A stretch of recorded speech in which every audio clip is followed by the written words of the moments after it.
Chalo, Recording in so progress. good evening everyone.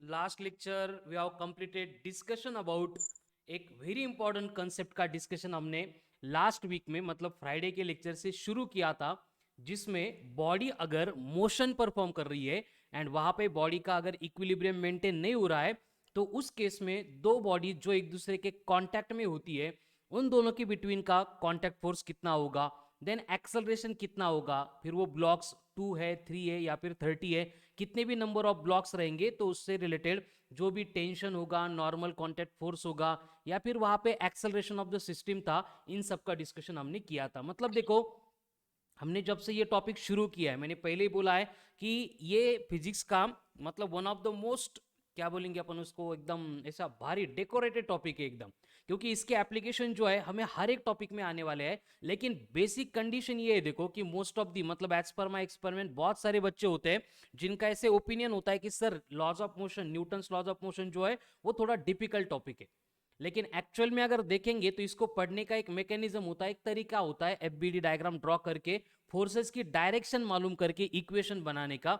वो अगर समझ में आ गया तो वही बातों का रिपीटेशन होता है। अभी आप आज से आगे देखेंगे कि जो भी बात अपन यहाँ पे डिस्कस करेंगे, जो भी डायग्रामेटिकल अरेंजमेंट होगी, जो भी अपन कंडीशन एज्यूम करेंगे करेंगे वो सारी बातें अपन पहले डिस्कस कर चुके हैं। मतलब अभी टॉपिक में बस वही रिपीटेशन आने वाला है, बस एक एक कंडीशन वहां पे नहीं आती है। कैसे कैसे देखो, जैसे कि हमने पहले जब फ्री बॉडी डायग्राम का डिस्कशन किया तो फ्री बॉडी डायग्राम में हमारा कंसिडरेशन था कि बॉडी के ऊपर एक्ट होने वाले नेट फोर्सेस की सम 0 थी। बाकी उसकी फ्री बॉडी डायग्राम में जो भी एक्ट होने वाले फोर्सेस थे, वेट हमेशा से वर्टिकली डाउनवर्ड एक्ट होता था। देन सरफेस जो है वो नॉर्मल कॉन्टैक्ट फोर्स प्रोवाइड करता था which is perpendicular to the given surface. Then applied forces जो एक दूसरे को बैलेंस करते थे उनकी डायरेक्शन हमें गिवन रहती थी। फिर हम फ्री बॉडी डायग्राम में फोर्सेस की डायरेक्शन शो करके वहां पे summation of F X equal to 0, summation of F Y equal to 0 लिख के जो भी रिक्वायर्ड क्वांटिटी है उसको फाइंड करते थे। लेकिन जो फ्राइडे से हमने कंसेप्ट शुरू कर दी वहां पे बस एक एडिशनल पार्ट ये ऐड हो गया था कि इक्विलिब्रियम नहीं था। मतलब समेशन ऑफ फोर्सेस करने की process, free body diagram draw करने की प्रोसेस, फोर्सेस की डायरेक्शन, फोर्सेस का मैग्नीट्यूड, इक्वेशन बनाना, सब कुछ सिमिलर था। बट वहां पे हम summation of F equal to 0 नहीं लिखते थे, उसको नॉन जीरो लिख के एम ए लिखते थे, बाकी कुछ भी चेंज नहीं हुआ था। तो आज के लेक्चर में भी हम सेम कंसेप्ट का डिस्कशन शुरू करने वाले हैं। बस डिफरेंस क्या होगा देखो, कि जो दो ब्लॉक्स के बारे में हम डिस्कस कर रहे थे फ्राइडे एंड सैटरडे को, कि दो ब्लॉक्स एक दूसरे के कांटेक्ट में रहते थे एंड उनके कांटेक्ट की वजह से एक ब्लॉक को अगर पुश किया तो वो आगे के सारे ब्लॉक्स को पुश करता करता करता करता जाता था। और वहां पे जो है दो ब्लॉक्स जो एक दूसरे के कांटेक्ट में थे वो नॉर्मल कांटेक्ट फोर्स प्रोवाइड करके फोर्सेस की एक्सचेंज करते थे। आज के लेक्चर में हम उन्हीं ब्लॉक को कंसीडर करेंगे बट वो ब्लॉक एक दूसरे के कांटेक्ट में नहीं रहेंगे।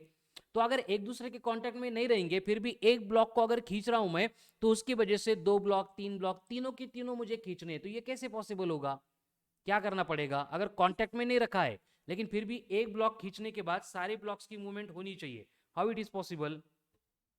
सर वो स्ट्रिंग या रोप से अटैच। Very good. बस हम क्या करने वाले हैं, फिर स्ट्रिंग या रोप से उनको अटैच करने वाले, कनेक्ट करने वाले। मतलब अभी हमारा जो डिस्कशन होगा उसमें हम क्या करेंगे, ब्लॉक्स ही रहेगा, सरफेस ही रहेगा, हॉरिजॉन्टल सरफेस ही रहेगा। इनक्लाइन सरफेस की बात अपन अलग से शुरू करेंगे तब इनक्लाइन सरफेस आ जाएगा। लेकिन वहां पे बेसिकली जो है हम ब्लॉक की कंडीशन कंसीडर करेंगे और वो ब्लॉक जो है वो रिस्पॉन्सिबल रहेंगे, सॉरी स्ट्रिंग जो है वो रिस्पॉन्सिबल रहेगी for the motion of the block. ठीक है, तो उसका डिस्कशन शुरू करते हैं एक सिंपल से एग्जांपल से। जैसे आपको स्क्रीन पे कुछ तो दिख रहा है, क्या है स्क्रीन पे? What is there on screen? Yes, card. Cart है, एक एनिमल है, नॉर्मली हॉर्स होता है ना। लेकिन यहाँ पे कोई पर्टिकुलर समझ में नहीं आ रहा है कौन सा एनिमल है, लेकिन वो क्या कर रहा है, कार्ड को खींच रहा है। ठीक है, सेम कंडीशन को अगर और अच्छे से ऑब्जर्व करना है तो यहाँ पे भी सिमिलर सिचुएशन है देखो। ओके, डॉग था श्रवण, ओके, ऐसे कौन सा डॉग आ गया अभी?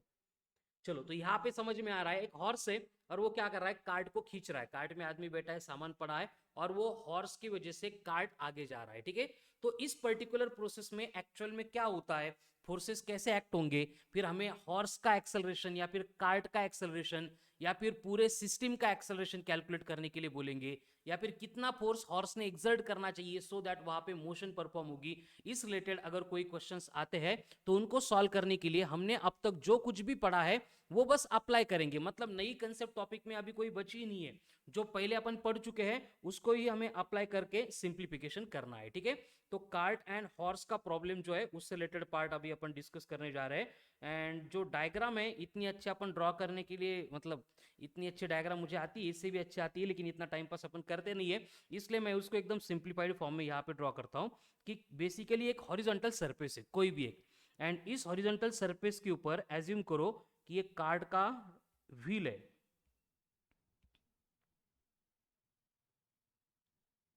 ओके। एंड इस तरह से ये कार्ट यहाँ पे है, जो हॉर्स उसको आगे खींचने वाला है, ठीक है। ओके, एकदम भारी कार्ट आ गया, फिर उसको खींचने के लिए ये स्ट्रिंग अटैच की है, एंड बाकी ये स्ट्रिंग जो कनेक्टेड रहेगी वो हॉर्स को कनेक्टेड रहेगी, इस तरह सा, इस तरह का ये हॉर्स है, ऐसे एज्यूम करो, यस। सो ये बन गया हॉर्स, है ना। किसी को अगर कंफ्यूजन हो रहा है तो उसके लिए लिख के भी दे रहा हूं मैं, this is horse, this is cart.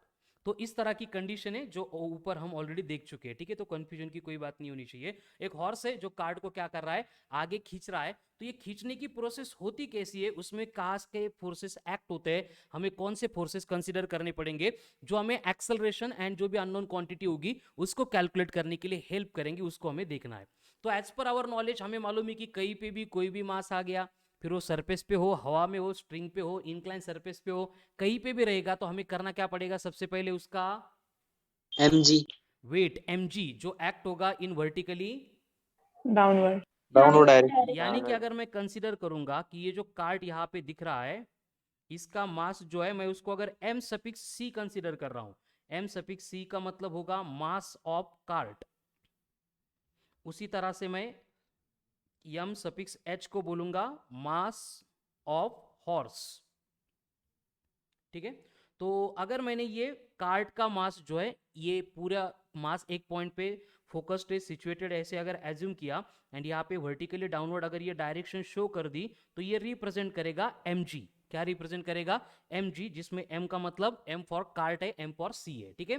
तो उसी के मतलब जैसे वेट डाउनवर्ड एक्ट होगा उसी पॉइंट पे ये सरफेस जो होगा वो भी क्या करेगा, कार्ट के ऊपर normal नॉर्मल रिएक्शन प्रोवाइड करेगा, जिसको हमने एनसी बोला है। एनसी का मतलब normal contact force on cart.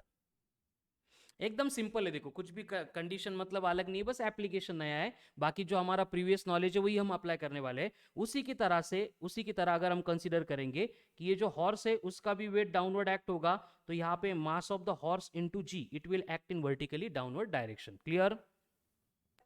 Yes अब Yes. यहाँ पे सरफेस भी Yes, नॉर्मल रिएक्शन कंसीडर करता है हॉर्स के ऊपर, लेकिन उस नॉर्मल रिएक्शन के एडिशन में अगर आप ऑब्जर्व करेंगे, हमारी चलने की प्रोसेस भी मैं पहले एक्सप्लेन कर चुका हूं, उसी तरह से हॉर्स को अगर सरफेस के ऊपर कार्ट को खींचना है तो दो कंडीशन है कि एक रोड है, जैसे कि एक नॉर्मल सिमेंट का रोड होता है उस तरह का रोड है, एंड बाकी दूसरा एग्जांपल आपल्याला एकदम चिखलातून त्या कार्टला, घोड्याला ओढायचं ती गाडी, ठीक है। तो कौन सी केस में सिंपल रहेगा, ऑन रोड।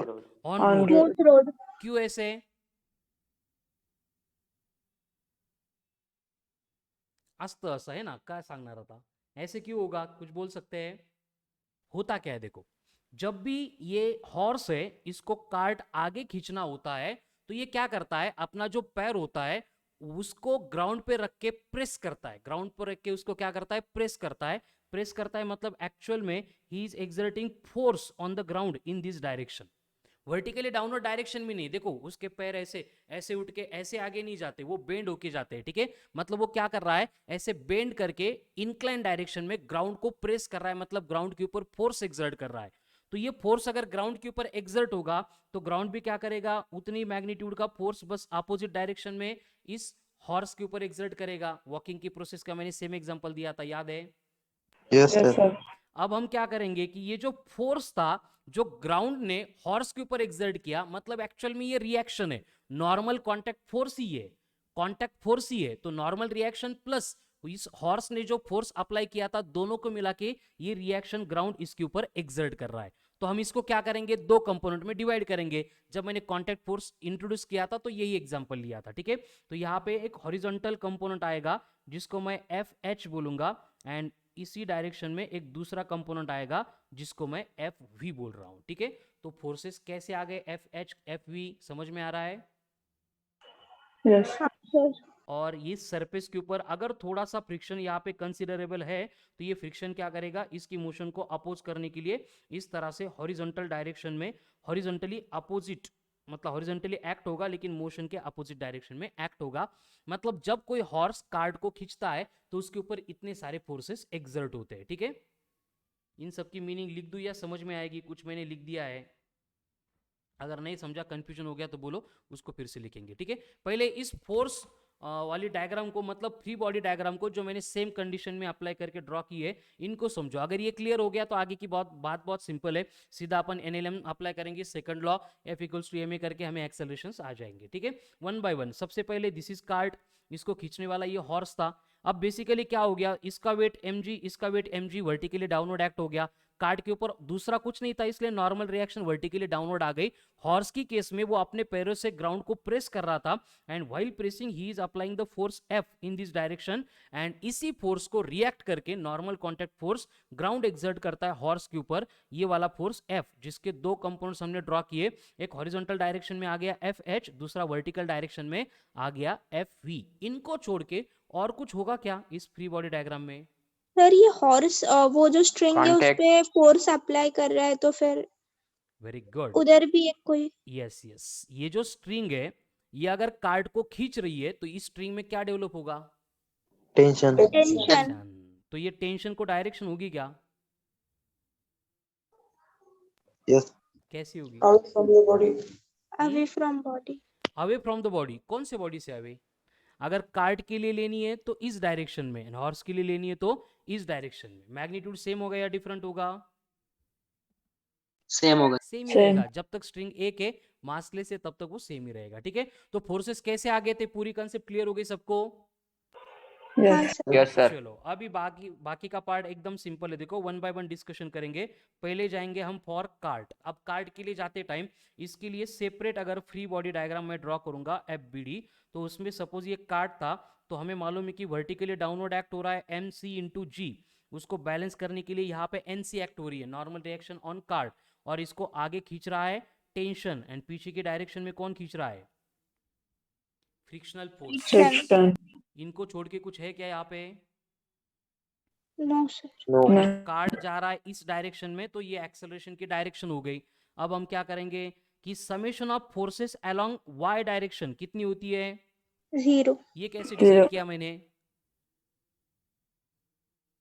डायरेक्ट लिख दिया मैंने, ऐसे कैसे?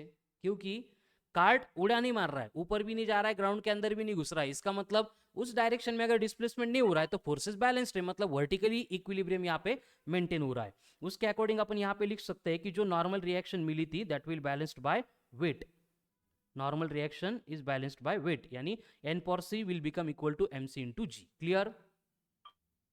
Yes, sir. Yes. लेकिन यहाँ Yes, पे sir. हॉरिजॉन्टल डायरेक्शन में जो फोर्सेस की सम है मैं उसको इक्वल टू जीरो नहीं लिख सकता। क्यों? हाँ सर। क्योंकि वो सर मोशन बिकॉज वो परफॉर्म कर रहा है। हॉरिजॉन्टल डायरेक्शन में मोशन। तो यहाँ पे एक कंडीशन मैं लिख के नहीं दे रहा हूँ, बस आपको बोल रहा हूँ, याद रखना है कि जब भी हॉरिजॉन्टल डायरेक्शन में या फिर वर्टिकल डायरेक्शन में, किसी भी डायरेक्शन में अगर बॉडी मोशन में है तो हमें क्या करना पड़ता है। जैसे इक्विलिब्रियम में मैंने कंडीशन बोली थी कि जो अपवर्ड एक्ट होते हैं उनको प्लस लो, डाउनवर्ड एक्ट होते हैं उनको माइनस लो। मतलब जो प्लस वाई के अकॉर्डिंग अलोंग थे उसको हमने प्लस लिया था, माइनस वाई के अलोंग थे उनको हमने निगेटिव लिया था। उसी तरह से if body is in accelerated motion, अगर बॉडी मोशन में है एंड वो भी एक्सेलरेटेड मोशन होती है तो उस केस में हमें क्या करना है, the forces which are acting along the acceleration must have to be taken as positive, and जो फोर्सेस एक्सेलरेशन के अपोजिट डायरेक्शन में एक्ट होंगे उनको कंसीडर करना पड़ेगा। Negative. Negative. तो मुझे इस फ्री बॉडी डायग्राम से बोलो हॉरिजॉन्टल डायरेक्शन में कौन कौन एक्ट हो रहा है? Tension. Tension and friction. Tension and frictional force है। ये फ्रिक्शनल फोर्स को मैं स्मॉल एफ लिखता हूँ, ये एफ एफ आर बहुत बड़ा हो गया। तो इसके लिए मुझे इक्वेशन बनाना है, इस फ्री बॉडी डायग्राम का मुझे इक्वेशन चाहिए। तो क्या बनाऊं इक्वेशन, बोलो।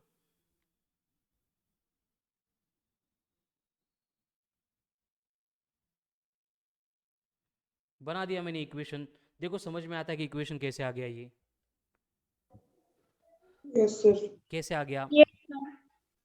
बस मैंने सर वो समेशन ऑफ, टेंशन और फ्रिक्शन एक दूसरे के अपोजिट डायरेक्शन। और मैंने क्या किया, बस न्यूटन का जो सेकंड लॉ था पहले दिन हमने पढ़ा था वही फॉर्मूला अप्लाई किया है। Summation of forces along X equals to M A mass into acceleration. तो ये मास मतलब कार्ड की डिस्कशन चल रहा था, कार्ड का मास हो गया, एक्सेलरेशन तो दोनों का सेम रहेगा, तो ये m इंटू ए बन गया। उसमें कंडीशन ये थी कि एक्सेलरेशन की डायरेक्शन में टेंशन था, that's why it is positive, and ये फ्रिक्शनल फोर्स अपोजिट डायरेक्शन में था तो ये नेगेटिव आ गया। क्लियर? Yes. अगर मुझे यहाँ पे कार्ड का एक्सेलरेशन चाहिए, एक्सेलरेशन फॉर द कार्ड ऐसे अगर पूछा जाता है तो उसके लिए फॉर्मूला मिल गया t minus F upon M into C. M into C नहीं है, एम सफिक्स सी। किसके लिए एक्सप्रेशन हो गया ये? Acceleration for the card. अगर क्वेश्चन में पूछा जाता है कि मूविंग कार्ड का एक्सेलरेशन कितना होगा तो हमें क्या चाहिए? टेंशन इन द स्ट्रिंग चाहिए, देन फ्रिक्शनल फोर्स चाहिए एंड कार्ड का मास चाहिए। क्लियर? Yes. नाउ पूरी similar process way out to apply for horse. ये हॉर्स के लिए भी फिर से हम क्या करेंगे? फ्री बॉडी डायग्राम ड्रॉ करेंगे। अब फ्री बॉडी डायग्राम ड्रॉ करते टाइम देखो क्या होगा, ठीक है? Second case I will repeat for horse. अब ये हॉर्स के लिए पहली केस में उसका जो वेट होगा m into H sorry M H into G, it will act in vertically downward direction. लेकिन इसको बैलेंस करने के लिए यहाँ पे कौन था? Normal. Normal. Normal contact force का कंपोनेंट था, that was F V. Vertical. समझ में आ रहा है ना? यहाँ पे ऐसी वर्टिकल रिएक्शन मैंने नहीं ली है क्योंकि जो हॉर्स है एट द गिवन इंस्टेंट ऐसे वर्टिकल पैर रख के फोर्स अप्लाई नहीं करता है, जब उसको आगे जाना है तब। इमेजिन कर सकते हैं ना, हम भी आगे चलते Yes, तो sir. ऐसे वर्टिकल नहीं रखते अपन, इंक्लाइन, मतलब वहां पे अपन नॉर्मल रिएक्शन के एक कंपोनेंट को वर्टिकली भेजते हैं। यानी कि यहाँ पे जो वेट था that is balanced by F V. तो summation of forces along y equal to 0 अगर है तो vertical component will be balanced by weight, यानी वर्टिकल कंपोनेंट बनेगा M H into G. Clear? Yes sir. अब हॉरिजॉन्टल डायरेक्शन में कौन कौन है? एफएक्स और tension. Very good, F H और टेंशन। देखो फिर से इनको छोड़ के कोई है क्या? ये एफ एच इधर, ये टेंशन डाउनवर्ड डायरेक्शन में, इनको छोड़ के इस हॉर्स के ऊपर कोई फोर्स ही नहीं है। तो अब फिर से हम वही पार्ट रिपीट करेंगे, बस यहाँ पे summation of forces along x 0 नहीं है, हमें कितना लेना पड़ेगा? अगर 0 नहीं है तो ये लेना पड़ेगा M एम इंटू ए। तो अगर यहाँ पे हॉर्स इस डायरेक्शन में जा रहा है, एक्सेलरेशन अगर यहाँ पे है तो इक्वेशन क्या बनेगा? F H minus T equals to M है। F H minus T is equals to M H into A, यानी कि acceleration of the horse A H will be F H minus T upon M H. हो गया, ये हो गया expression for acceleration of horse. Clear? Yes no? Yes sir. अगर मैं अभी कार्ट एंड हॉर्स को दोनों मिला के एक सिस्टम कंसीडर करूंगा तो उस सिस्टम के लिए कंडीशन क्या होगी? देखो पहली बात तो ये दोनों टेंशन है एक दूसरे को कैंसिल करेंगे, मतलब ये इंटरनल फोर्स की बात आ गई, याद है ना इंटरनल फोर्स? Yes, sir. तो Yes. उसको अपन कंसीडर करेंगे नहीं। तो जब ये कार्ट एंड हॉर्स दोनों एक सिस्टम बनेंगे तब इनके ऊपर एक्ट होने वाला फोर्स कौन सा रहेगा? एक, एफएक्स। दूसरा फ्रिक्शन। Friction. हॉरिजॉन्टल डायरेक्शन में यही फोर्स है, वर्टिकल में जो भी होंगे वो तो एक दूसरे को बैलेंस करेंगे, उससे रिलेटेड हमें कोई डेटा मिलेगा भी नहीं, ठीक है? यानी कि अगर हम कंसीडर करेंगे थर्ड केस में हॉर्स एंड कार्ट, ये दोनों को एक सिस्टम अगर अपन कंसीडर कर रहे हैं तो उसके ऊपर एक्ट होने वाले फोर्सेस देखो, यहाँ पे एक्ट हो रहा है एफ एच एंड यहाँ पे एक्ट हो रहा है फ्रिक्शनल फोर्स, ठीक है? अभी vertically downward and vertically upward उसका डिस्प्लेसमेंट होता नहीं है, यानी फिर से क्या होगा? Summation of forces along Y will be 0।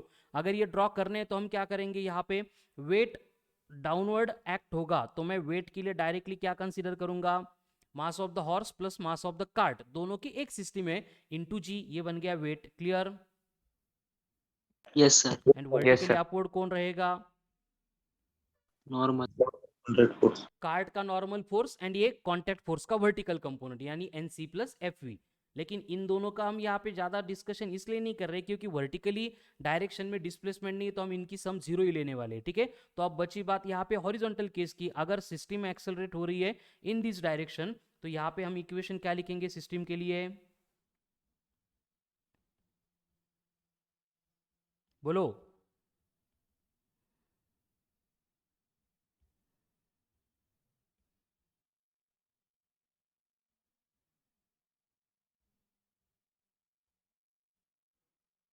समझ में आ रहा है कि इक्वेशन क्या लिखा मैंने, करेक्ट की है?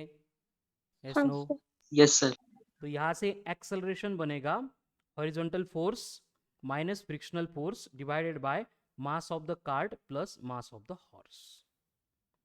ठीक है, यानी हमें क्या पूछा है क्वेश्चन में, इसको छोड़ के हॉर्स कार्ट से रिलेटेड कुछ पूछेंगे नहीं, एक तो टेंशन पूछेंगे, मासेस पूछेंगे, या फिर कितना फोर्स अप्लाई किया वो, या फिर इन जनरल जो मोस्ट फेवरेट पार्ट होता है एक्सेलरेशन पूछा जाता है, तो हॉर्स का पूछेंगे, कार्ट का पूछेंगे, या फिर सिस्टम का पूछेंगे। तो तीनों के लिए हमारे पास यहाँ पे फॉर्मूले आ गए। क्लियर? Yes. तो अगर आपको क्वेश्चन में बोला है कि इसी तरह की कंडीशन है और यहाँ पे जो कार्ट का मास है वो आपको दिया है 40 kg है, जो हॉर्स का मास है वो आपको दिया है 60 kg है, एंड उस पर्टिकुलर केस में इन दोनों के मासेस आ गए, जो फ्रिक्शनल फोर्स ग्राउंड प्रोवाइड करने वाला है वो 20 न्यूटन एज्यूम करो। ये आता कैसे, उसके लिए कोएफिशिएंट ऑफ फ्रिक्शन वगैरह पार्ट लगता है वो अपन लेने वाले हैं, लेकिन उसको टाइम है अभी, तब तक ये फ्रिक्शनल फोर्स डायरेक्ट एज्यूम करो कि ये 20 न्यूटन है ना। और उसके बाद में आपको बोला गया है कि अगर यहाँ पे हॉर्स जो है वो ग्राउंड के ऊपर फोर्स एक्सर्ट कर रहा है and that will be 500 Newton, that will be 500 newton by making an angle of 30 degree with horizontal.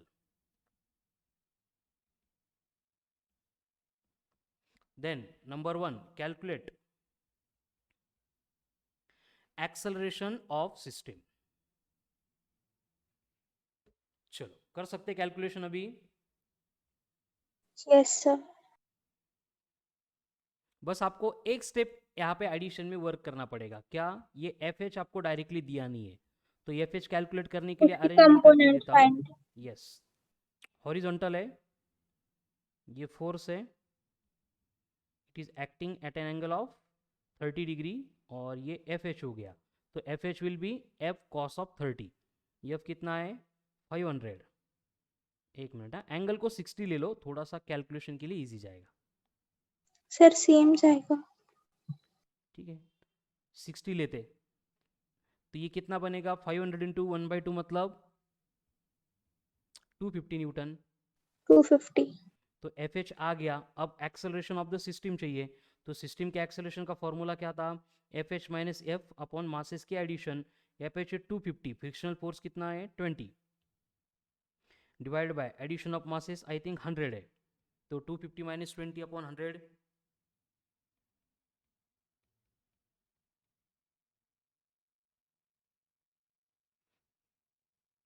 How much, 23 या 2.3? 2.3 sir. 2.3 मीटर पर सेकंड का स्क्वायर। क्लियर है? Yes sir. तो इस तरह से जो है वो कार्ट रिलेटेड आपको डेटा दिया जाएगा, और जो भी पार्ट कैलकुलेट करना है हम वहां पे कैलकुलेट कर सकते हैं। ओके, चलो अभी हॉर्स कार्ट का हो गया, उसमें बस एक ही केस है। उसी तरह से नेक्स्ट एप्लीकेशन आता है स्ट्रिंग एंड स्ट्रिंग से रिलेटेड टेंशन का पार्ट जो है, और उससे रिलेटेड कुछ तो डेटा आपको स्क्रीन के ऊपर दिख रहा है। ठीक है, तो क्या है स्क्रीन के ऊपर, क्लाइंब कर रहा है वो रोप। Very good. ठीक है, यहाँ पे भी और यहाँ पे भी क्या हो रहा है, मतलब मैन हो या फिर मंकी हो, दोनों क्या कर रहे हैं, स्ट्रिंग को पकड़ के एक तो रेस्ट में रह रहे हैं, नहीं तो क्लाइंबिंग कर रहे हैं। ठीक है, यस नो? Yes sir. तो इस तरह की जब भी कंडीशन होती है कि आपको अगर बोला जा रहा है कि वहां पे मैन है या फिर मंकी है, जब वो स्ट्रिंग को पकड़ के क्लाइंबिंग करेंगे तो उस प्रोसेस में क्या हो सकता है, एक तो वो रेस्ट में रह सकते हैं, मतलब स्ट्रिंग को पकड़ के बैठा है, जैसे ये माकड़ बैठा है, ठीक है ना, बस पकड़ के खड़ा है, मतलब वो रेस्ट में है। तो अगर ये रेस्ट में होगा तो उसके लिए एफ बी डी कैसे ड्रॉ होगी, जैसे ये माकड़ की बॉडी हो गई, एफ बी डी क्या क्या होगा देखो बोलो। mg downward Tension direction upward. सबसे पहले M G will act in vertically downward direction and at the same time normal string will provide the Tension. Tension. Okay, तो रेस्ट में है मतलब सिस्टम का एक्सेलरेशन कितना लेना पड़ेगा, 0. Zero. Acceleration will be 0। और यहाँ पे फिर अपन as usual T minus M G equals to 0 लिख सकते हैं, यानी tension in the string is given by M into G. ये कब एप्लीकेबल होगा, अगर वो रेस्ट में है, क्लाइम मतलब अपवर्ड भी नहीं जा रहा है डाउनवर्ड भी नहीं जा रहा है तो। सर यस, सर वो मंकी वहां पे रेस्ट में है बट वो स्ट्रिंग तो स्विंग कर रही है। नहीं नहीं ये यहाँ पे कर रही है स्ट्रिंग, लेकिन कंडीशन एज्यूम करो कि वो रेस्ट में ही है, मतलब हम बस वर्टिकल कंडीशन कंसिडर कर रहे हैं। अभी वो आगाऊ मंकी मैंने जब लिया था तो वो रेस्ट में था, अभी हिल रहा है वो, ठीक है ना। हाँ सर। चलो, अगर आपको बोला जा रहा है कि मैन और मंकी है मूविंग विथ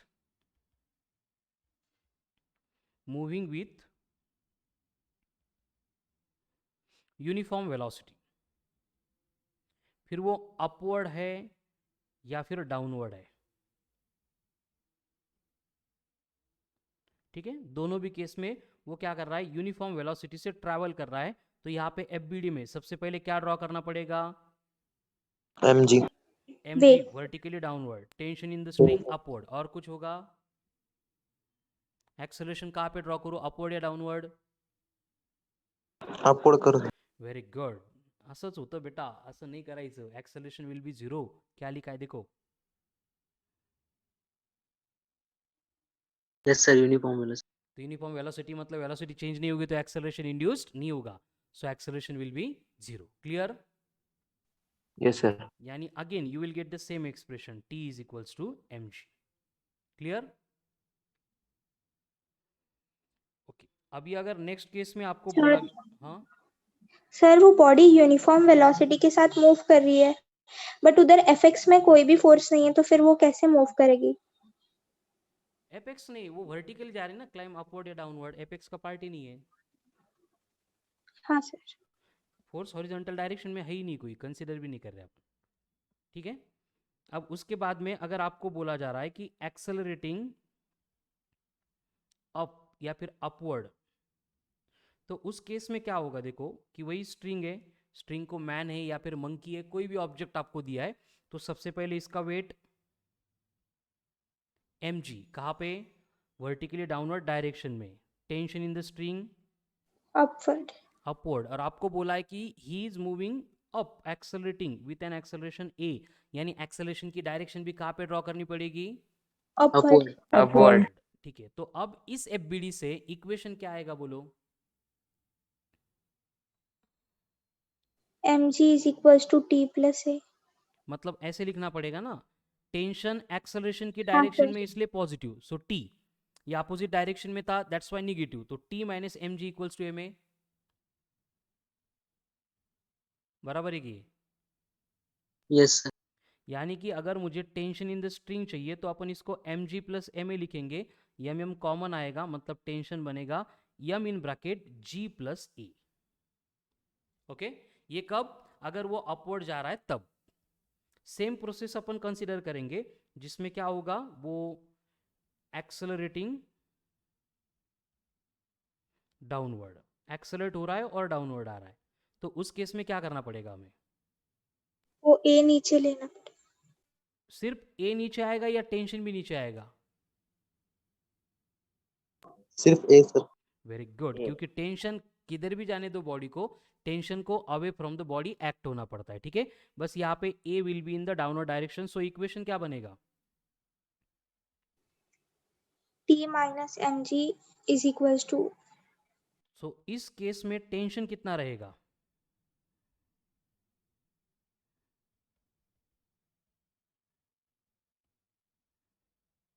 देखो समझ में आता है कि इक्वेशन, Yes sir. सर दिखाओ Yes, ना sir. वो ऊपर का। ये क्या? हाँ सर।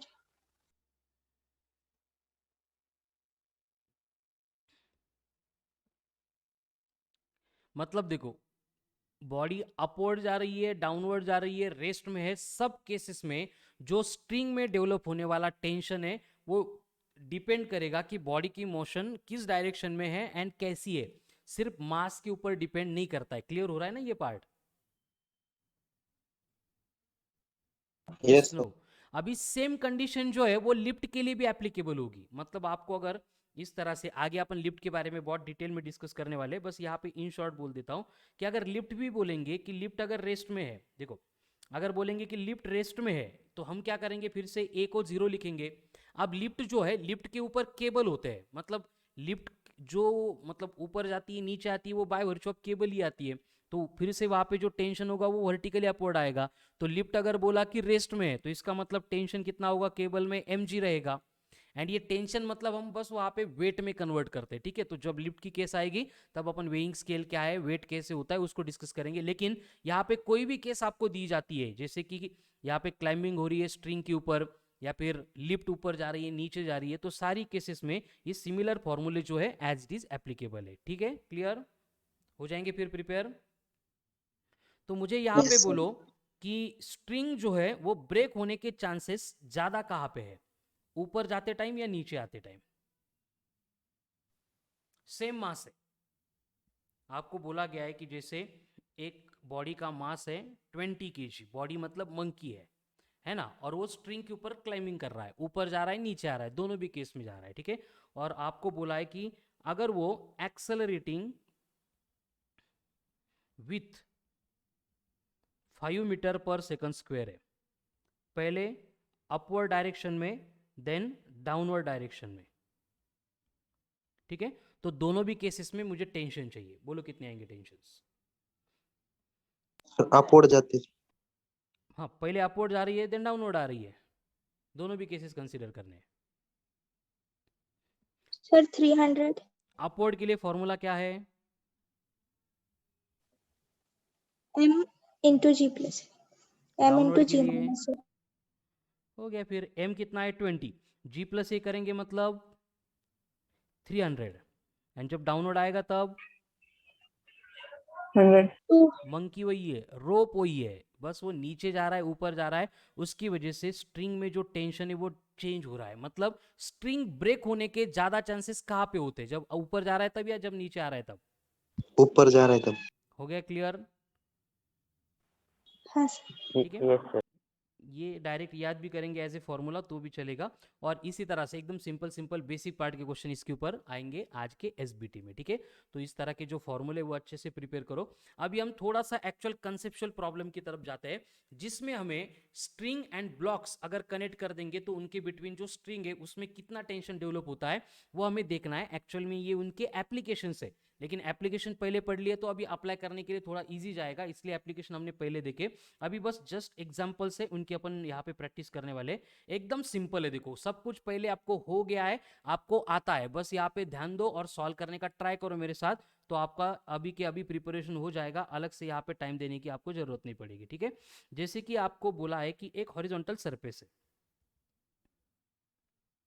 इस हॉरिजॉन्टल सरफेस के ऊपर यहाँ पे इस तरह से ब्लॉक्स प्लेस किए हैं, ये 2 ब्लॉक्स है,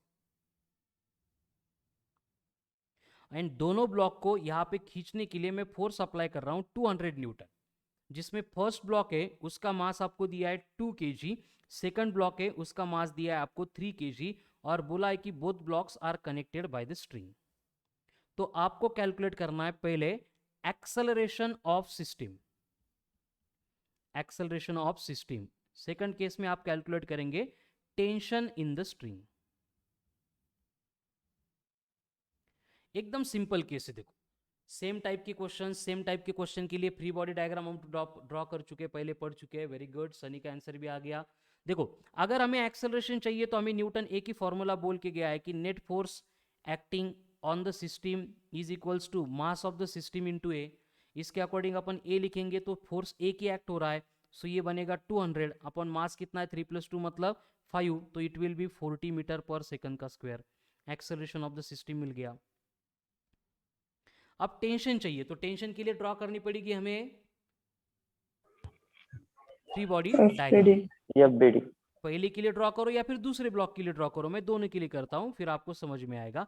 पहले ए के लिए अगर ड्रॉ करेंगे तो ए की कंडीशन क्या है, देखो ए के ऊपर सिर्फ स्ट्रिंग का टेंशन है, इसको छोड़ के कोई एक्ट हो रहा है क्या इसके ऊपर? ये वेट उसका m1g एंड नॉर्मल रिएक्शन है, लेकिन यहाँ पे अगर वर्टिकल डायरेक्शन में बॉडी मूव नहीं हो रही है तो हमें ये कोई डेटा प्रोवाइड नहीं करेगा, तो वो जीरो बनेगा, उसको अपन एफबीडी में कंसीडर कर सकते हैं, लेकिन इक्वेशन से हमें कोई इन्फॉर्मेशन नहीं मिलने वाली है। तो आपसे आगे जब आप प्रैक्टिस करेंगे तब इसको ड्रॉ करो, लेकिन एक ध्यान में रखना है कि अगर बॉडी सिर्फ हॉरिजॉन्टली मूव होती है तो वर्टिकल डायरेक्शन में जो फोर्सेस है उनको अपन कंसीडर ही नहीं करते, ठीक है। यहाँ पे अपन ऐसे लिख सकते हैं n is equals to M G, अगर फर्स्ट ब्लॉक के लिए तो ये बनेगा m1g, इसका यहाँ पे डिस्कशन कंप्लीट होता है। या फिर आगे जाके अपन इतना लिख सकते हैं n1 is equals to 20 newton, मतलब normal contact force on the first block will be 20 newton. और इनको छोड़ के कोई फोर्स है क्या हॉरिजॉन्टल डायरेक्शन में? एक टेंशन इन द स्ट्रिंग है, उसको छोड़ेंगे तो यहाँ पे कुछ भी नहीं है, क्योंकि फ्रिक्शन के बारे में जब तक मेंशन नहीं करेंगे हम उसको कंसीडर नहीं करने वाले, ठीक है। तो यहाँ पे एक्सेलरेशन सिस्टम का यहाँ पे होगा, ये आपको आइडेंटिफाई करना पड़ेगा कि सिस्टम मूव करेगी किस डायरेक्शन में, मूव करेगी सिस्टम जिस डायरेक्शन में फोर्स अप्लाई किया। फोर्स अप्लाई किया होगा अगर सिंगल फोर्स से तो, एंड अगर मल्टीपल नंबर ऑफ फोर्सेस से तो जिस डायरेक्शन में नेट फोर्स एक्ट होगा उस डायरेक्शन में एक्सेलरेशन रहेगा। अब इस डायग्राम के ऊपर से मुझे चाहिए इक्वेशन, तो कैसे बनाओ इक्वेशन बोलो हॉरिजॉन्टल डायरेक्शन में, बोलो।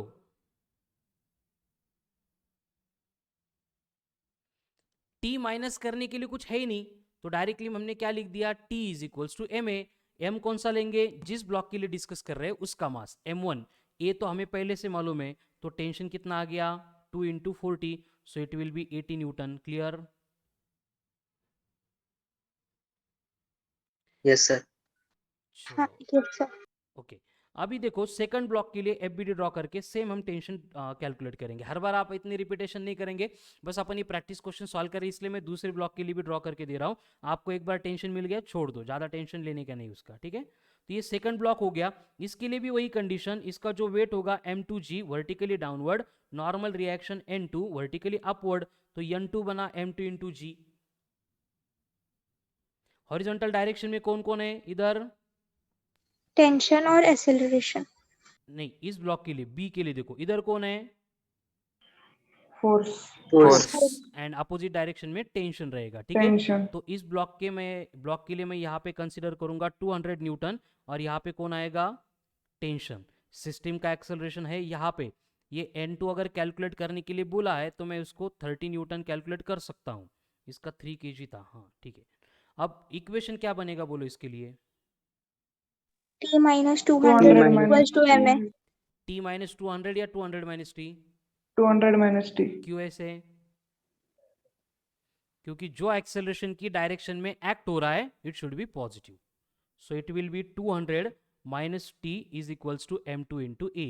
अब 200 minus T is equals to m2 कितना है 3, ए कितना है 40, so T will be 200 minus 120, यानी टी विल बी 80 न्यूटन। मतलब कोई भी ब्लॉक लो कहीं पे भी कैलकुलेट करो you will get the same answer, हमें जो सिंपल लगती है वो फॉलो करनी है। क्लियर? yes sir सर एक बार लास्ट स्टेप दिखा।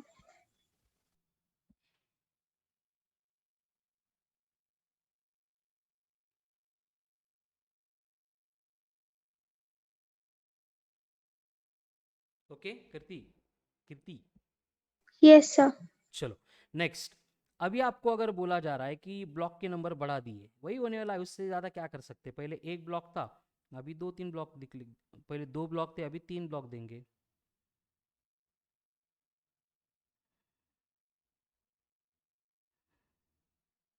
ऐसे 3 ब्लॉक है, और इनको खींचने के लिए फोर्स अप्लाई कर रहे हैं अपन अभी 500 न्यूटन। तो इसको खींचने के बाद अगर तीनों ब्लॉक खींचने हैं तो इनके बिटवीन क्या चाहिए, स्ट्रिंग चाहिए। तो मैंने यहाँ पे एक स्ट्रिंग कनेक्ट कर दी, तो यहाँ पे एक स्ट्रिंग है या 2 स्ट्रिंग है? दो। दोनों स्ट्रिंग में टेंशन सेम होगा या डिफरेंट रहेगा? डिफरेंट। डिफरेंट रहेगा, स्ट्रिंग बदल गई टेंशन बदल जाएगा, ठीक है। और ये इनके मासेस दिए, और ये टेंशन T1, ये tension T2। Again same question है, calculate acceleration of the system, and दूसरा T1 equal to question mark and T2 equal to question mark. चलो कर सकते सॉल्व।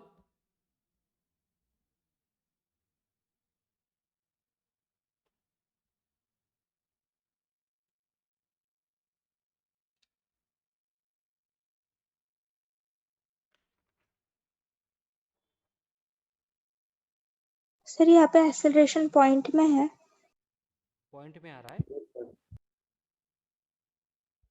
हाँ आ सकता है पॉइंट में। 16.66। क्या करना पड़ेगा एक्सेलरेशन के लिए? नेट फोर्स अपॉन नेट मास। फोर्स कितना है 500, मास कितना है 30, तो 50/3 मतलब कितना आ रहा है ये 16.66। 16.66 मीटर पर सेकंड का स्क्वायर। ये आ गया एक्सेलरेशन ऑफ द सिस्टम। ठीक है, अब चाहिए टेंशन। तो टेंशन के लिए यहाँ पे हमारे पास 3 ब्लॉक है, तीनों में से कोई भी एक ब्लॉक ले लो। 1 बाय 1 में पहले ए के बारे में डिस्कस करूंगा, तो उसका वेट m1g, उसकी रिएक्शन n1, हॉरिजॉन्टल डायरेक्शन में t और एक्सेलरेशन a। इसको छोड़ के उसके ऊपर कोई भी एक्ट नहीं हो रहा है, समझ में आ गया? देखो ए को देखो ध्यान से, यस। यानी कि यहाँ पे अपन लिख सकते हैं कि n1 is equals to m1g है, m1 आई थिंक 15 था, तो ये n1 बन गई 150 न्यूटन। और यहाँ पे हॉरिजॉन्टल डायरेक्शन में टेंशन है, तो ये बनेगा T is equals to m1a। तो टेंशन कितना बनेगा 15 इंटू 16.6, मल्टीप्लाई दिस, ये 15 है 15। 249। How much? 249। Confirm? Yes. 249 Newton. मैंने किया नहीं मल्टीप्लीकेशन ना, तो आप चेक करो, मैंने कीर्ति का सुन के लिख दिया। चलो आगे, ये टेंशन कौन सा है? पहली स्ट्रिंग है तो इसको T1 बोलते। अब इसकी डायरेक्शन हमें मालूम है, ए के लिए इधर रहेगी, बी के लिए इधर रहेगी। डायरेक्शन में कंफ्यूजन नहीं है ना? अब नो सर। चलो, अभी यहाँ पे जो टेंशन रहेगा जिसको हमने T2 बोला है, उसकी डायरेक्शन ये दोनों ब्लॉक के लिए ऐसे रहेगी। अगर सेम एफबीडी अपन रिपीट करेंगे फॉर ब्लॉक बी। अब बी के लिए क्या हो रहा है देखो, पहले तो उसका वेट जाएगा डाउनवर्ड m2g, उसकी नॉर्मल कॉन्टैक्ट फोर्स की रिएक्शन आएगी n2 वर्टिकली अपवर्ड, तो ये n2 बना m2 इंटू जी। अब n2 is equals to m2 आपको 10 दिया था, मतलब ये हो गई 100 न्यूटन। इसका हो गया, इसका कुछ काम नहीं हमें। लेकिन हॉरिजॉन्टल डायरेक्शन में अगर देखेंगे तो इधर T2 है एंड अपोजिट डायरेक्शन में T1 खींच रहा है। देखो यहाँ पे ये T2 इधर था एंड T1 इधर एक्ट हो रहा है। Okay, yes sir. And system का एक्सेलरेशन कहाँ पे है? सेम डायरेक्शन में। यानी इसके लिए इक्वेशन बोलो क्या बनेगा अब? T2 minus T1. T2 minus T1 is equals to MA. m2a। Excellent, very good. T2 minus T1 is equals to बन गया m2 इंटू ए। अब T2 माइनस T1 में T1 तो हमें पहले से ही मालूम है, तो मैं इसको ऐसे भी लिख सकता हूँ T1 प्लस m2a। T1 कितना आ गया था 240 न्यूटन, m2 कितना है 10 इंटू ए कितना था 16.6, यानी कि ये बनेगा 249 प्लस 166। नाउ ऐड देम,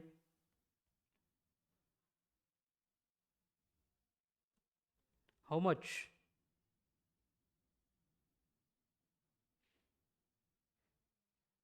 कितना होगा टेंशन? Why sir? 415। करेक्ट है, 415 आ रहा है। हाँ सर। Yes sir. इसको अपन एक क्रॉस चेक भी कर सकते हैं सी ब्लॉक का यहाँ पे कंसीडरेशन करके, कि अगर ब्लॉक सी के लिए एफबीडी लेते तो यहाँ पे एक्ट हो रहा है 500 न्यूटन, पीछे खींच रहा है T2, सिस्टम जा रही है इधर विथ एक्सेलरेशन A। तो इक्वेशन क्या बनेगा बोलो, tell me the equation. 500 minus 500 minus T2 T2. is equals to M3A. 500 minus T2 is equals to m3 into A. तो T2 बनेगा 500 minus m3 into A. So 500 minus m3 कितना है 10, क्या 5 है? 5 है ना? हाँ सर 5 है। एंड ए 16.6, तो 500 माइनस इनका करो मल्टीप्लीकेशन, 83 करो पटपट। Sir 417 answer. 417। और ये कितना है 415। अब ये डिफरेंस क्यों हो गया? ये 16.6666 ऐसे होता है ना, तो हम उसको हाँ सर 16.6 ले रहे हैं, तो इसकी वजह से बस ये एक दो डिजिट में इधर उधर हो गया, otherwise you will gate exact value. अगर उसको 4 सर यहाँ पे टेंशन पूछा है तो कौन सा टेंशन बताना है? वो मेंशन करेंगे कौन सा टेंशन, T1 या T2। Yes sir. अगर एक सिंगल रहेगा तो नहीं बोलेंगे, अगर दो रहेंगे तो आपको मेंशन करके वो एक्सप्लेन करेंगे, ठीक है। अभी देखो कल का ही पूरा पार्ट है, बस यहाँ पे क्या हो रहा है कि दो ब्लॉक के बिटवीन कांटेक्ट नहीं है, स्ट्रिंग है। कांटेक्ट था तो क्या निकालते थे अपन कल के लेक्चर में, सैटरडे के लेक्चर में आर निकालते थे ना, नॉर्मल कांटेक्ट फोर्स या फिर नॉर्मल कांटेक्ट रिएक्शन, उसकी जगह पे Yes, sir. निकाल रहे हैं आप बस टेंशन, ठीक है।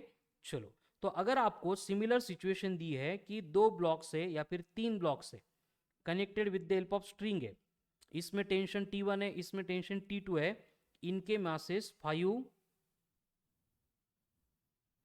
15 एंड 30 इस तरह से है। इधर खींचने वाला फोर्स है 600 न्यूटन, इधर खींचने वाला फोर्स है 400 न्यूटन। अगर ऐसे दो फोर्सेस यहां पे दिए हैं और आपको बोला है कि कैलकुलेट करो पहले acceleration of the system, then T1 then T2, कर सकते calculate? Sir acceleration 4 metre per second square. Excellent, very good. अभी एक्सेलरेशन के लिए हमें करना क्या पड़ेगा, नेट फोर्स लेना पड़ेगा। अब नेट फोर्स कितना आएगा, 600 माइनस 200 400 अपॉन मास, इसकी एडिशन कितनी है, 50। तो ये 200 अपॉन 50 मतलब 4 मीटर पर सेकंड का स्क्वायर, ये आ गया एक्सेलरेशन। क्लियर? Yes, sir. अगर ये एक्सेलरेशन आ गया तो उसके बाद में हमें टेंशन निकालने के लिए एफबीडी ड्रॉ करनी पड़ेगी। अब वन बाय वन अगर मैं इसको ए बी सी बोल देता हूं, तो ए से शुरू करते हैं। ए के लिए फ्री बॉडी डायग्राम चाहिए, तो ए की कंडीशन क्या है, देखो इस साइड में कौन है 400, इस साइड में कौन है T1। अभी मैं T1. N1 mg कंसीडर नहीं करूंगा तो चलेगा ना, कोई फर्क नहीं पड़ेगा उससे। हाँ सर। Yes, sir. चलो, तो अब सिस्टम की एक्सेलरेशन की डायरेक्शन कहाँ पे होगी, T1 केस में डायरेक्शन क्या ला? हाँ वेरी गुड, मतलब 600 के अलोंग होगी, है ना। हाँ सर। सिस्टम का एक्सेलरेशन जाएगा इधर, यानी इक्वेशन बनेगा T1 minus 400 is equals to M1A। So T1 की वैल्यू बनेगी 400 प्लस M1 इंटू ए। तो 400 प्लस M1 कितना है 5, ए कितना है 4, तो कितना आ गया ये 420 Newton. Clear? Yes sir. Same part I will repeat for T2। अब T2 के लिए 15 kg ब्लॉक लेते हैं। 15 kg की क्या सिचुएशन है, देखो उसमें यहाँ पे एक्ट हो रहा है T2, यहाँ पे एक्ट हो रहा है T1, सिस्टम का एक्सेलरेशन है A। अभी देखो कुछ लोगों को ऐसे कंफ्यूजन तो नहीं हो रहा है ना, टेंशन यहाँ पे लिया तो राइट में जा रहा है, यहाँ पे लिया तो अपोजिट डायरेक्शन में, क्या चल रहा है, ऐसे तो कोई नहीं है ना। अगर है तो वैसे मत सोचो बेटा, जो है उसको समझो, नहीं समझ में आ गया तो लास्ट के 4-5 लेक्चर है उसको फिर से देखो, ठीक है ना।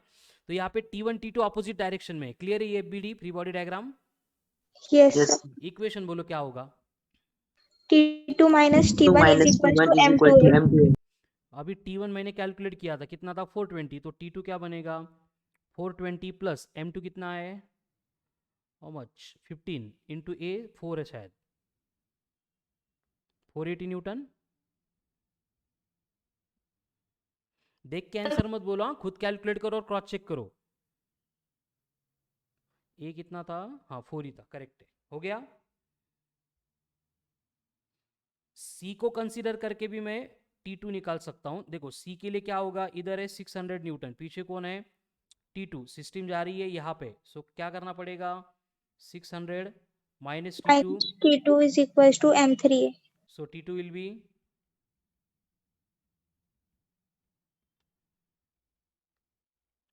M3 M3 M3 30 इंटू 4 मतलब 120, सो कितना आ रहा है अभी 480। देखो अब पॉइंट नहीं था इसलिए यहाँ पे 480 यहाँ पे 480 एग्जैक्टली सेम आ गई, मतलब टेंशन कहीं से भी निकालो उसकी वैल्यू चेंज नहीं होगी, it will remain same. Clear?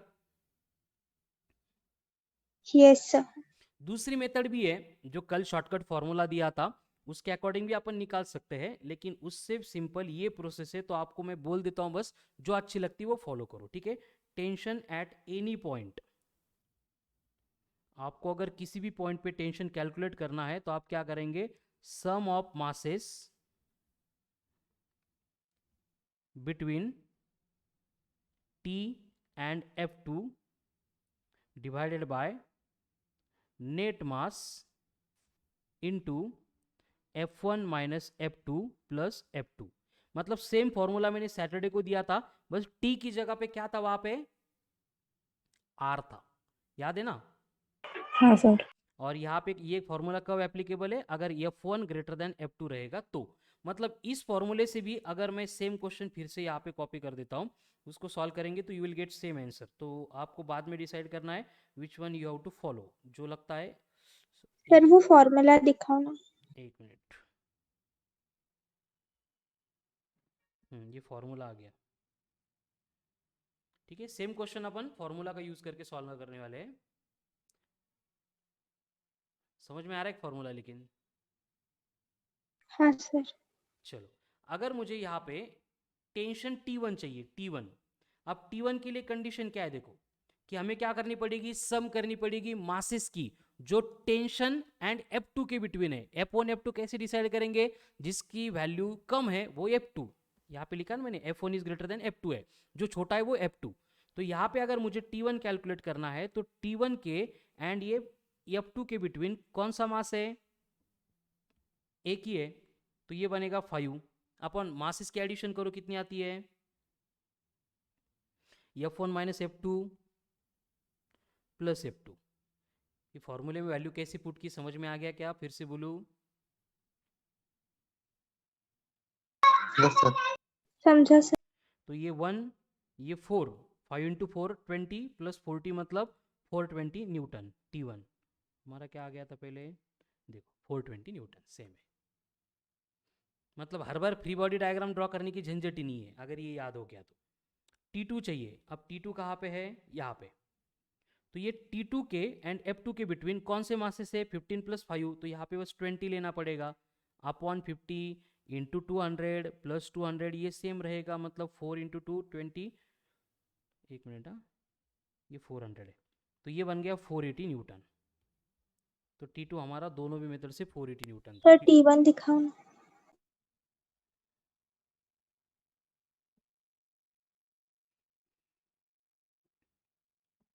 हो गया। हाँ सर। चलो, अभी अगर आपको क्वेश्चन में ऐसी कंडीशन दी है कि सिमिलर क्वेश्चन है, ब्लॉक्स है 1 2 3, एंड यहाँ से खींचने के लिए 800 न्यूटन फोर्स एक्ट हो रहा है, मासेस है 20 20 40 kg। ये A, ये B, ये C, यहाँ पे टेंशन है T1, यहाँ पे टेंशन है T2। तो इस तरह का अगर क्वेश्चन दिया है तो सेम फॉर्मूला मैं अप्लाई कर सकता हूँ क्या, यस और नो? Yes sir. क्या करना पड़ेगा, बस कंडीशन में consider F2 equals to 0। Yes, बाकी पूरा सेम रहेगा। देखो कैसे, अब T1 कैलकुलेट करना है तो T1 में एंड F2 में, इधर F2 है, जीरो है लेकिन कंसीडर कर सकते हैं अपन, इधर F2 है। T1 एंड F2 में कौन है, 20 डिवाइड बाय मासेस की addition 80, F1 minus F2 800 plus F2 मतलब 0, तो ये 8 ये 10 कितना आ गया, 200 न्यूटन। उसी तरह से अगर T2 चाहिए तो T2 के, ये T2 के एंड F2 के बिटवीन कौन से मासेस है, समझ में आ रहा है कि ये क्या चल रहा है? Yes sir. Okay, very good. तो ये आ गया 400 न्यूटन। आगे T1 T2 एक स्टेप में। अभी सेम अगर मैं FBD से ड्रॉ करना कैलकुलेट करूंगा तो पहले क्या निकालना पड़ेगा हमें, एक एक निकालते बस क्रॉस चेक करने के लिए, एक्सेलरेशन निकालेंगे। एक्सेलरेशन कितना आएगा, 800 अपॉन 80 मतलब 10। इसमें किसी को कंफ्यूजन नहीं ना भी एक्सेलरेशन में, यस नो? No sir. चलो ए के लिए FBD नो लेते हैं, सर। सर सी के लिए निकालो। सी के लिए ओके, कौन शुभम होता का, नहीं सर, श्रवण। श्रवण बार, ठीक है। सी के लिए निकालते हैं, तो सी के लिए क्या होगा, इधर जा रहा है 800, इधर कौन आ रहा है, T2, सिस्टम जा रही है यहाँ पे, तो क्या होगा इक्वेशन,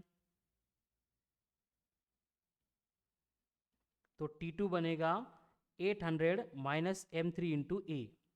सो 800 माइनस M3 कितना है, 40, ए कितना है 10, तो कितना हो गया 400। 800 माइनस 400 मतलब इधर T2 कितना था, 400, हो गया? Yes sir. तो जो सिंपल लगती है वो फॉलो करो, तो यही फॉलो करेंगे, लेकिन इसके लिए क्या है, फॉर्मूला रिमेंबर करना पड़ता है। अभी हो जाएगा, 2-4 दिन तक याद रहेगा, बाद में कैसे होगा फिर। चलो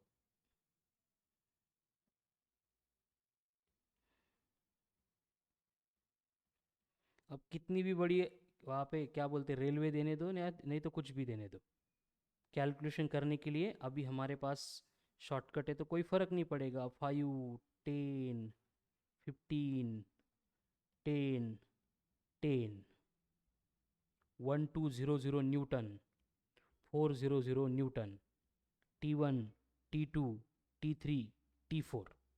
चलो, तो पहले मुझे चाहिए acceleration of the system, then T1, then T2, then T3, then T4। चलो, कौन सी मेथड से करना है बोलो, एफबीडी या शॉर्टकट? शॉर्टकट। ओके, एक्सेलरेशन कितना होगा बोलो पहले?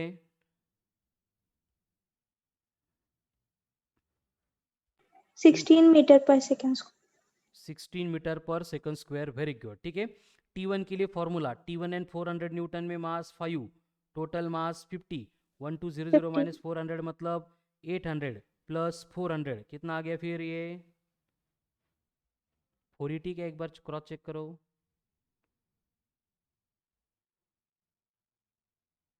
सर वो डायग्राम दिखा।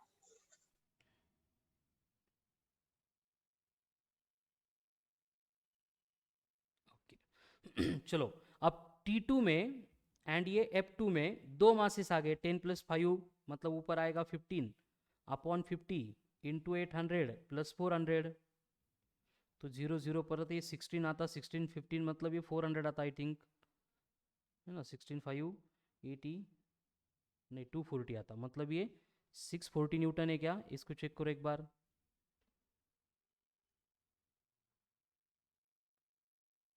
ओके चलो, T3 के लिए क्या आएगा, तीन मासेस 15 15 30, तो ये क्या बनेगा बस 30 अपॉन 50 इंटू 800 प्लस 400, फिर से ये 16 16 3 480 मतलब ये 880 न्यूटन। चलो क्रॉस चेक करो इसको पटकन, T3 है क्या, ओके। एंड T4 के लिए सारे मासेस लेने पड़ेंगे, मतलब ये 10 भी लेना पड़ेगा, तो 40 आएगा बस, तो ये बनेगा 40 upon 50 into 800 plus 400, cancel cancel, 16 64 मतलब 1040 न्यूटन।